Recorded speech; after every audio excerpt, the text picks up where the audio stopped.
Hello, I'm the Angry Spork, taking issue with Lobo / The Mask. The main man cut his vacation short at the price of 1 billion credits to hunt down the ultimate Bastich, who had wreaked havoc and destruction across the galaxy. When he finds the mask, their battle is more evenly matched than anticipated. Eventually, the Green Goon reveals he had a previous owner, and offers to help Lobo track him down for those crimes he probably definitely committed.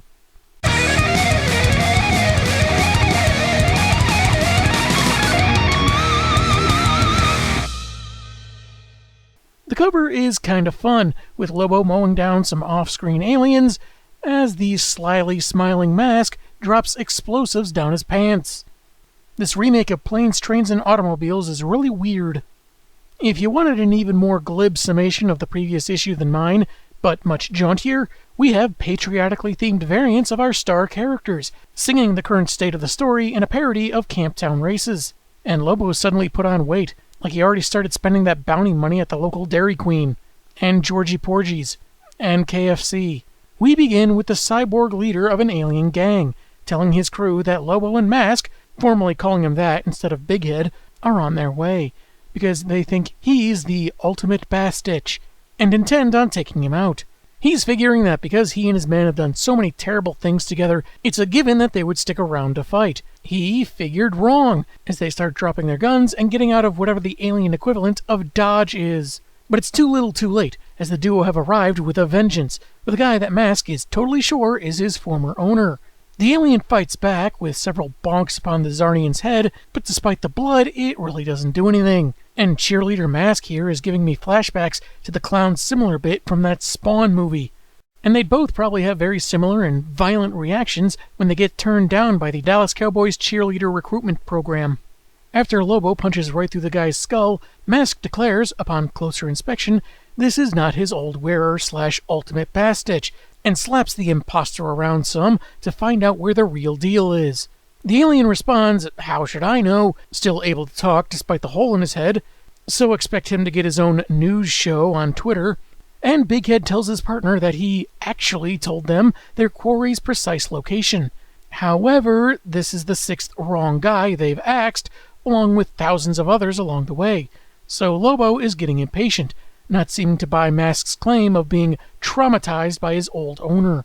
He demands to wear the mask himself, even trying to use his signature meat hook to pry it off, but is reminded of the deal they made, and being a man of his word, Lobo releases his cohort, who claims the now-dead alien also said they're going to need some really big weapons.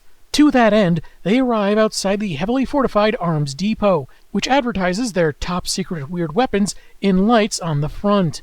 Because telling everyone a secret speaks to the core of what keeping a secret is. Lobo starts thinking maybe he's misjudged the Mask, who starts earning his 5% of the reward by slipping in through the sewer drain and opening the bay door from the inside.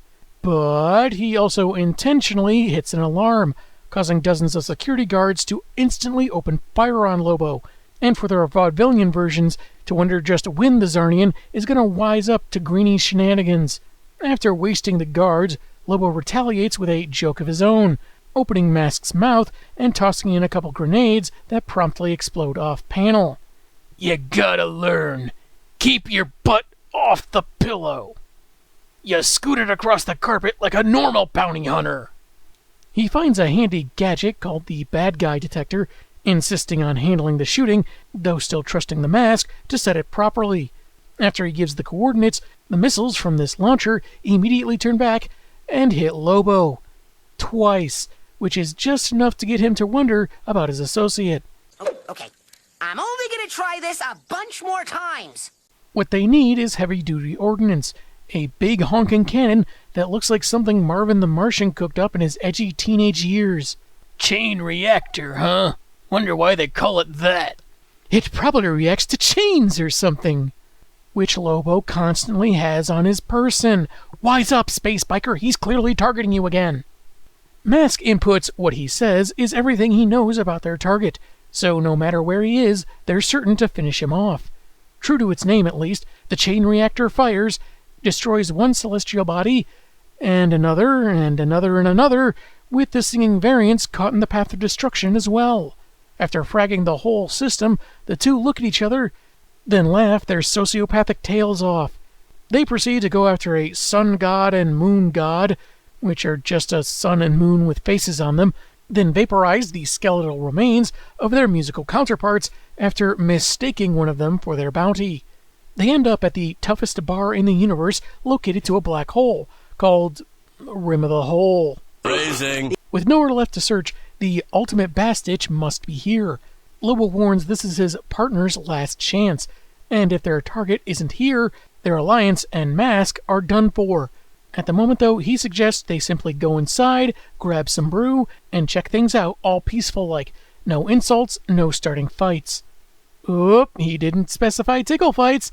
That's a loophole ripe for exploitation right there. The mask agrees to these terms, until Lobo turns his back to order a couple drinks, at which point Limeface has basically targeted the biker by indicating to other patrons how he's a bounty hunter, maybe after them, with some insults added in, so it's not long before they start shooting at him. He dives into the bathroom for cover, where Mask pops out of the toilet, admitting to stringing the Zarnian along, and goes into a one-man Three Stooges bit, which ends in a triple decapitation.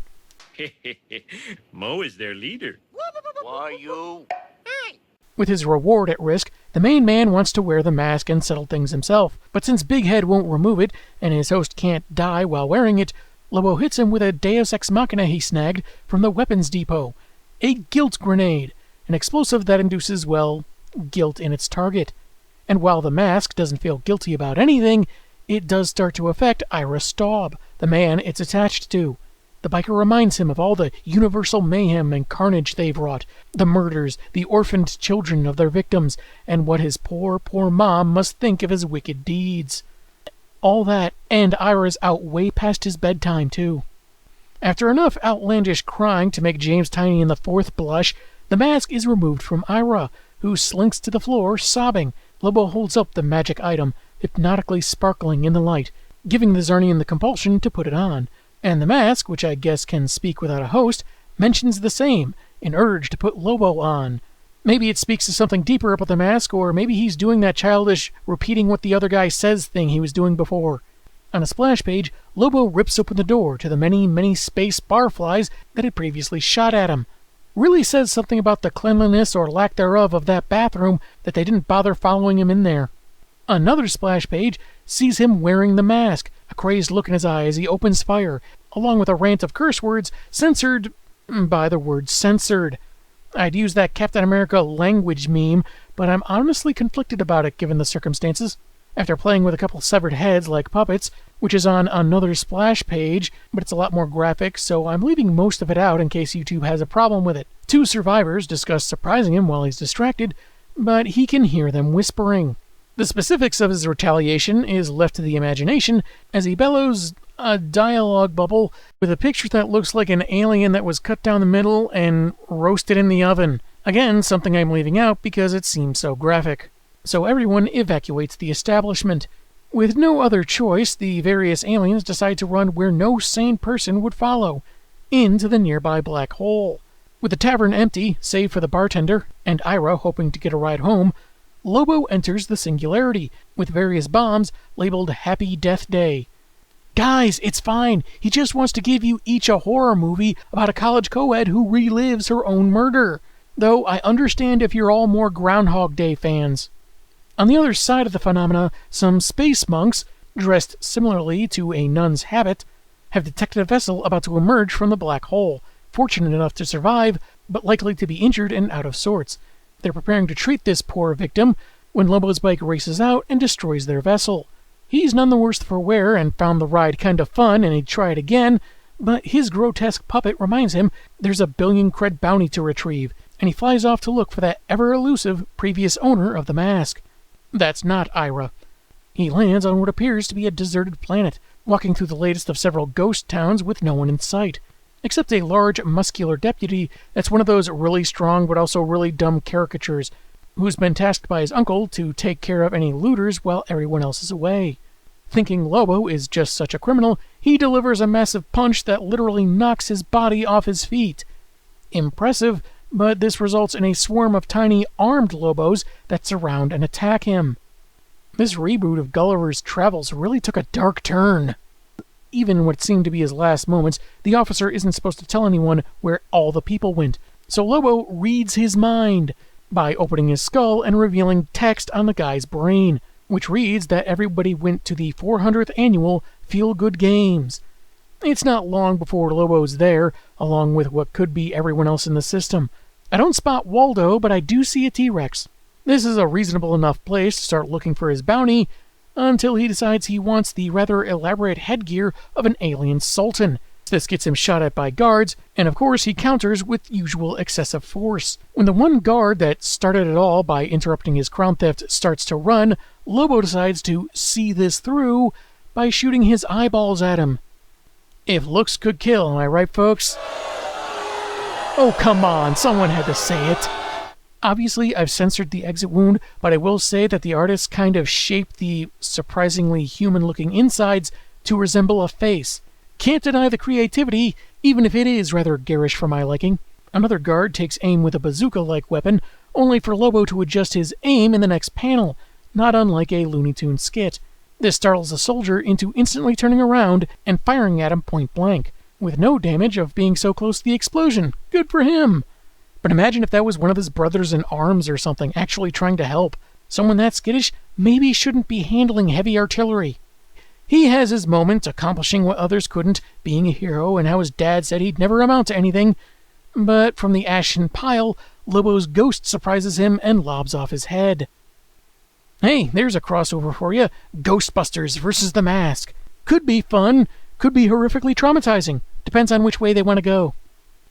Lobo enters the parking lot feeling good at the feel-good games, but tosses away the crown he murdered a bunch of people over for being too showy. Now bored, he decides to take off, but upon finding his bike, he sees someone taped a crude drawing of him labeled "You Smell," and he explodes. And not just figuratively. Lobo calls out whoever drew the picture, and threatening to destroy the planet of every attendee of the event if they don't, which he follows through on a 2-pager, annihilating world after world, killing entire populations in different ways, leaving no survivors save the maggots. He really needs a healthier outlet for his anger, like reviewing comic books on the internet.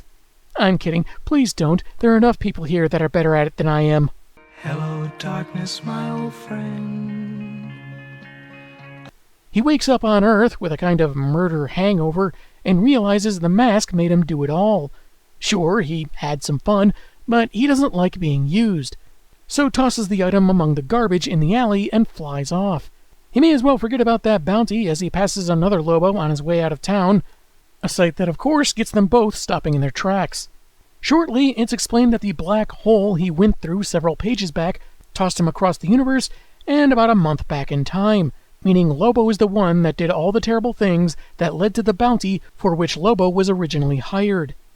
You cannot truly bounty hunt others until you bounty hunt yourself. Kinda figures, since who else could be the ultimate Bastich but the main man? But past Lobo, differentiated by lighter color tones, wonders about how they collect that bounty, with the mask nigh impossible to capture. Smash cut 2. Past Lobo is behind bars, his head shaved and face painted green. Musgroff, the alien delegate that spoke with Lobo before, thinks he looks different from his own recollection, but future Lobo convinces him this is the culprit, whom he chased across the universe to nab. The Zarnian walks out with his reward, kicks aside the green paint and hair trimmer he used for his deception, and flies off on his past counterpart's hog, not feeling all that terrible about what he did. That's pretty low. I mean, sure, I'm not sulking over using my energized rage cannon to precisely shoot a brain implant in the skull of an alternate universe version of myself, but that was a justified decision. It made him like terrible comics that I hate. Back in that alley on Earth, the mask sips tea among the dead alien strike force sent to corner him, waiting on Lobo to arrive. The comic ends on him giving his co-star another 10 minutes before he decides to start without him. That was Lobo / the Mask, and if you're into dark comedy and not too squeamish about bloody violence or internal organs becoming external, you might enjoy this. Given the more mature origins of the Mask comic, and Lobo being Lobo, this is a really appropriate matchup, despite all the inappropriate content. Outlandish kills, grim, cartoonish violence dealt out by characters that, for different reasons, are effectively immortal, operating on Looney Tunes logic at times, not taking itself too seriously, and essentially an Elseworlds-type story, even if I don't believe it actually has that specific label. And let me tell you, it can be a task coming up with jokes about a story that's more or less a big joke. It's like doing riffs of an episode of MST3K, or doing a parody of a Weird Al parody. It definitely feels like this started out as a fun idea among creators, and they reveled in all the mayhem that they crafted. Since it's not meant to be taken seriously, some readers may give a pass on how the main character basically slaughtered an entire galaxy over a child's drawing and got away with it. Yeah, Lobo's not exactly a heroic guy, but for anyone that prefers the wrongdoers actually get their comeuppance, they might not jive with it. Consequences. You also probably shouldn't think too hard about how Lobo might have intended to sell the former wearer story when looking for the mask user before Ira, or the minor continuity flub of Ira Mask claiming he had a ball fighting aliens and New York cops when he didn't actually encounter any police after he became empowered. The pacing is fine, but I felt that both parts could have been shorter, but hey, it was all to make room for the mayhem. Maybe those 2 splash pages revealing the main mask could have been 1 page with 2 large panels, but it's a pretty minor complaint. It did seem pretty weird, even if it's all meant to be cartoony wackiness, that they have an intermission barely halfway through book 1 to tell us what we just read. Perhaps that was just a flimsy pretext to violently attack their editor. The humor, while often morose, could also be situational or surprisingly clever, or contain a soupçon of foreshadowing, like when Mask targeted the singing copies of themselves, claiming one of them was the ultimate Bastich, and considering how things played out, kind of accurate.